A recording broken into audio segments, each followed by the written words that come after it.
રાજકોટમાં game zone અગ્નિકાંડની ઘટના બાદ તંત્ર દ્વારા ઠેર ઠેર ફાયર સેફટીના સાધનો બાબતે ચેકિંગ હાથ ધરવામાં આવ્યું। ત્યારે બીજી તરફ ધોરાજી નગરપાલિકાના અદ્યતન બિલ્ડિંગમાં ફાયર સેફટીના સાધનો જ નથી। તો રાજકોટમાં ગેમ ઝોન અગ્નિકાંડના પગલે સરકાર દ્વારા તાત્કાલિક ધોરણે ફાયર સેફટી વગરની મિલકતોને સીલ કરવા અને દંડ ફટકારવા માટે કાર્યવાહી કરવા આદેશ આપ્યા હતા, પરંતુ જાણે ખાટલે જ ખોટ હોય એમ ધોરાજી નગરપાલિકાના કચેરીના અદ્યતન બિલ્ડિંગની અંદર જ સાધનોનો અભાવ જોવા મળ્યો। આ બાબતે જ્યારે રિયાલિટી ચેક કરવામાં આવી ત્યારે ધોરાજી નગરપાલિકાના અદ્યતન બિલ્ડિંગની અંદર જ ફાયર સેફટીના કોઈ સાધનો જ નથી, સાથે જ ઇમરજન્સી એક્ઝિટ માટે પણ કોઈ રસ્તો કે સીડી બનાવી નથી, જેને લઈ નગરપાલિકાના તંત્ર ઉપર અનેક સવાલો ઊભા થઈ રહ્યા છે। કરોડો રૂપિયાના ખર્ચે ભારતીય જનતા પાર્ટીની બોડી હતી ત્યારે એક નવનિર્મિત બિલ્ડિંગ બનાવવામાં આવ્યું। આ બિલ્ડિંગની અંદર એક્ઝિટની એક જ માત્ર જગ્યા અને એ પણ સાંકડી સીડી બનાવવામાં આવી છે અને જે તે વખતે ફાયર સેફટીના જે સાધનો મૂકવા જોઈએ સાધનો મૂકવામાં આવ્યા નથી।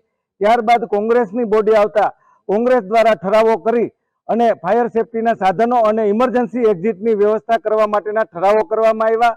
આ ત્યારબાદ જ્યારે ધોરાજી નગરપાલિકાની અંદર આશરે 1.5 વર્ષથી વહીવટદારનું શાસન છે અને આ વહીવટદાર દ્વારા ફાયર સેફટીના સાધનો બાબતે કે જે ઇમરજન્સી એક્ઝિટની જે ઠરાવ કરવામાં આવ્યા તે ઠરાવ બાબતે કોઈ કામગીરી કરવામાં આવી નથી।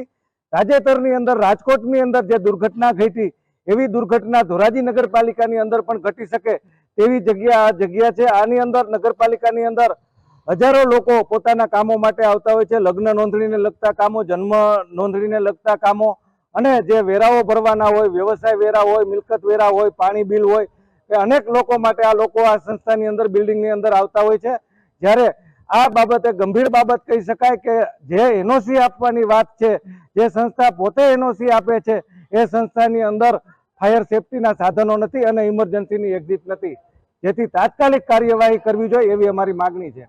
ધોરાજી નગરપાલિકામાં જે ફાયર સેફટીના સાધનો નથી એવું અમને ધ્યાનમાં આવેલ છે, તે માટે અમોએ ચીફ ઓફિસર અને વહીવટદારશ્રી તથા ઉચ્ચ કક્ષાએ રજૂઆત કરી અને લોકો અહીંયા ધોરાજી નગરપાલિકામાં તેમના કામ માટે આવતા હોય, જાજા લોકો આવતા હોય તેના માટે ફાયર સેફટીના સાધનો અને એની જે કાંઈ સુવિધા હોય તે તાત્કાલિક ધોરણથી ધોરાજી નગરપાલિકામાં ફાયર સેફટીના સાધનો વસાવે અને તેની કાર્યવાહી કરે તે માટે અમે રજૂઆત કરવાના છીએ।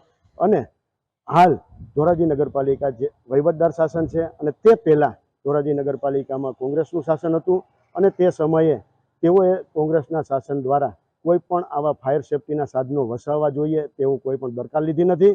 તેના કારણે હાલ રાજકોટમાં જે મોટી દુર્ઘટના થઈ તેના અનુસંધાને ધોરાજીમાં પણ આવી દુર્ઘટના ન બને તે માટે ધોરાજી નગરપાલિકામાં વહેલામાં વહેલી તકે ફાયર સેફટીના સાધનો આવે તે માટે અમે સ્થાનિક અને ઉચ્ચ કક્ષાએ રજૂઆત કરીએ છીએ।